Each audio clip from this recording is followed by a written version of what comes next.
Last night was not just a fight for Mike Tyson and Jake Paul. No.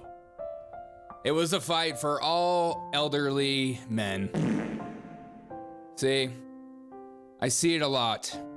Elderly men in today's world think that they still got it. Sorry. Much like my father, I texted my father earlier on before the fight started. I said, Dad, I'm about to watch a 27-year-old beat the crap out of a 58-year-old. I don't know how I'm supposed to feel about this. It makes me uncomfortable. And he said, son, it's going to be the other way around. Wrong. Dad, he says to me, son, you don't know the Mike Tyson I know. Mike Tyson I know is a killer. And I said, Dad, he's 58 years old. We saw it all last night. There was some hopeful glimpses last night of Mike Tyson doing what he's always done.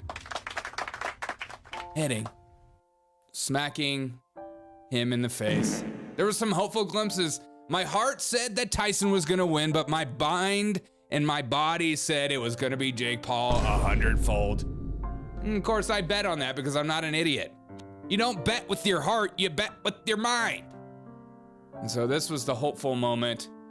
But really what Mike Tyson showed us last night was this. We will never forget the day we saw Mike Tyson's full ass. The whole thing. I wish I could show it, but I'm pretty sure it's pornographic. Mike Tyson, this is what you'll be remembered for the rest of eternity. But last night had everything. It had cheerleaders knocking down freaking cameramen. It had cheerleaders absolutely owning. This is one of my favorite parts.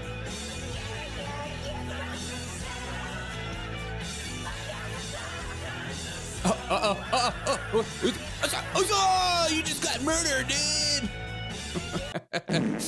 It was a jock strap, but it felt good to see the jock strap.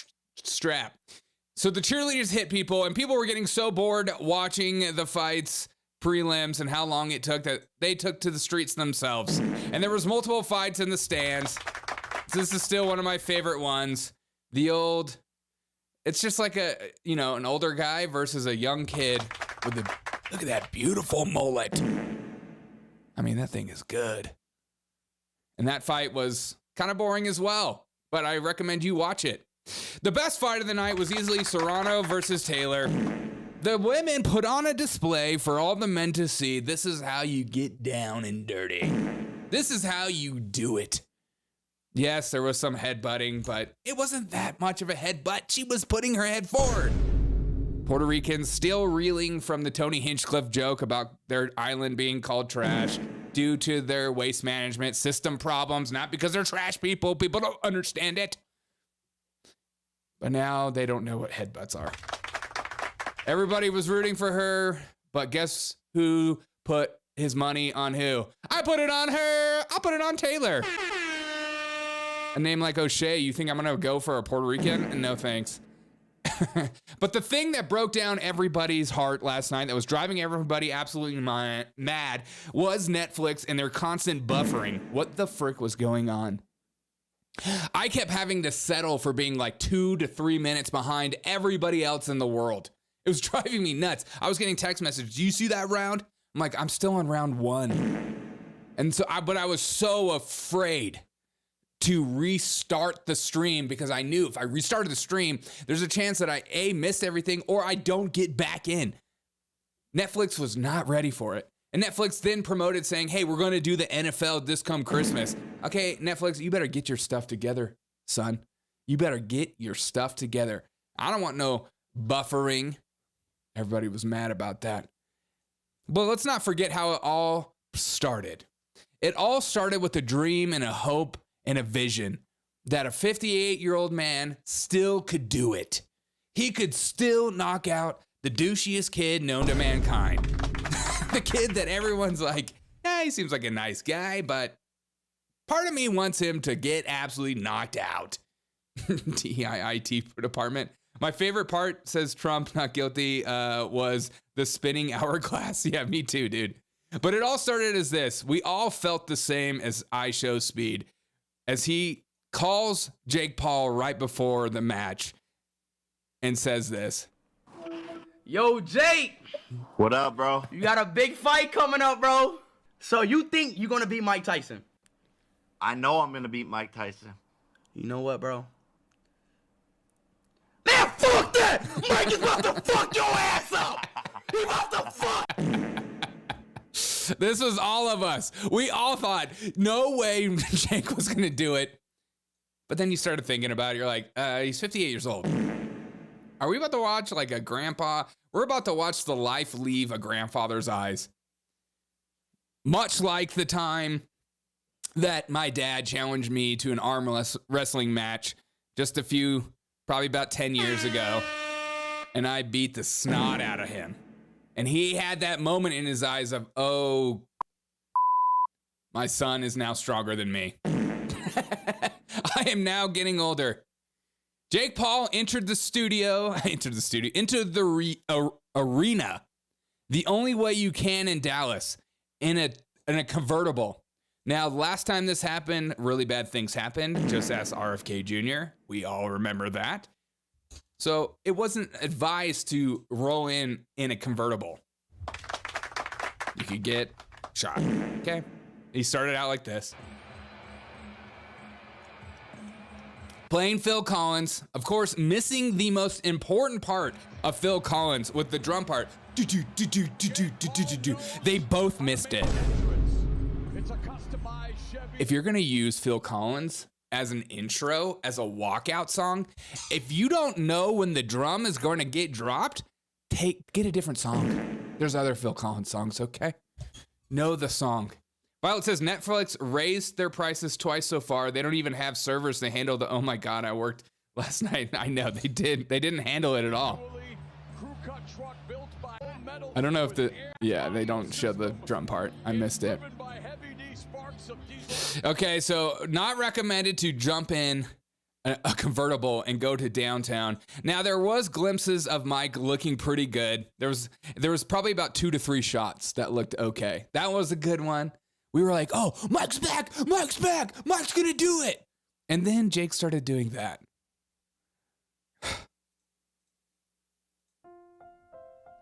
He started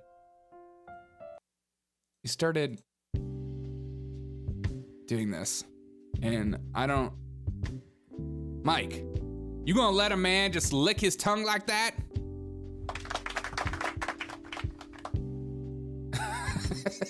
Oh, man. There was all kinds of borderline gayness shenanigans last night, and my favorite clip at the end of the night is saved for the best for last. Now everybody was pointing out, "Make America Healthy Again" was on Jake Paul's sidelines. And Jake Paul ultimately did beat Mike Tyson. And Mike leaving the arena was much like when my father lost to arm wrestling to me, disheveled. It's over. Not before, right after he lost, he challenges his brother to a fight. And you're like, dude, just stop, man. Go fight like another 58-year-old or something, man. You don't need to fight somebody that's half your age just to get your butt kicked again. You don't need to do it, Mike. Don't do it. Don't do it. Stay in your lane is always an important part of life. And this goes out to all the old guys that are in their 60s and above. Don't challenge someone to fight that is half your age. It's not worth it. It's not worth it, man. The kids have energy that you and I no longer have anymore. We just don't have it. We don't have it. But this is a nice speech from Jake. Tonight's not about me, man. I wanted to give a thanks to all the real heroes, the U.S. military, the doctors, the nurses in the ER, the cops, the firefighters, the farmers, the truck drivers, all the people who make this world go around. Thank you, America. It's the era of truth. It's the era of good. There's a shift in the world, and good is rising. The truth is rising. I'm just honored to be a part of America, and it feels like we're back, baby. We're so back. Willie says Mike has a new legacy. You know, I don't care about legacies. You know, because when you die, nobody cares about you. Okay, nobody cares about the legacies. Dude, that interview with that girl is one of the best. Maybe he's regretting it right here.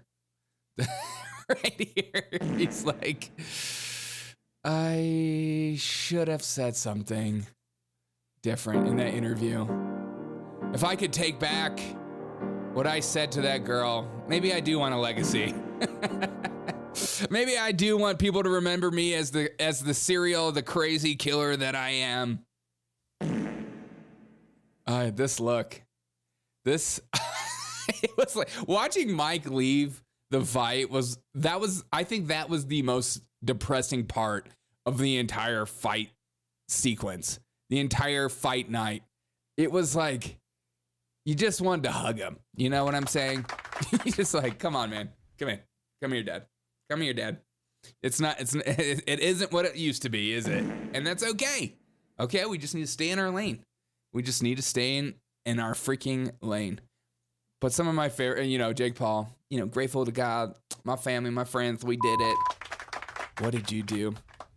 See, most of us were probably like me watching that fight. There got to a point in the fight where you were like, Jake, you want him. You felt like the knockout was coming. You felt like Jake was going to knock out Tyson. But then you could tell that he himself was conflicted with the moral implications of knocking out a 58-year-old man. He was struggling with that in the moment. You could see in the corner, go, hit him, just hit him. He's nervous, he's scared, he's slow, he's everything that we wanted him to be. Take him out. And Mike Tyson was like, just struggling. And then at the end of the last round, he stops and he bows to him and he says, like, thank you. You're the man. And you're like, dang it. But at the same time, if I was to watch Mike Tyson get knocked out, I think the entire boxing community and just anybody that has an ounce of empathy in their heart would be like, oh, no. Please, Mike, get up, man. It's okay. Jake, how dare you hit an old man? Jake Paul was like a lose-lose situation. If he was to knock out Mike Tyson, people would be like, God, what a freaking jerk. But then, he did it probably the best way he could win by still winning over the crowd and being okay with the crowd. But Mike saying he wants to fight his brother. You're like, come on, dude. Stop. Just stop. It's okay. Hang it up. What's up, Disco? But my favorite part, I saved the best for last, okay? I saved the best for last. There was a point in last night's fight that we can all remember as the most ridiculous part of the night. This part in the night is probably going to be etched in or burned into all of our brains, and not in a good way. Not in a good way. I remember watching this part live thinking, did that just really happen? And it looked like this. This part of the night was absolutely disgusting. Wait, this part.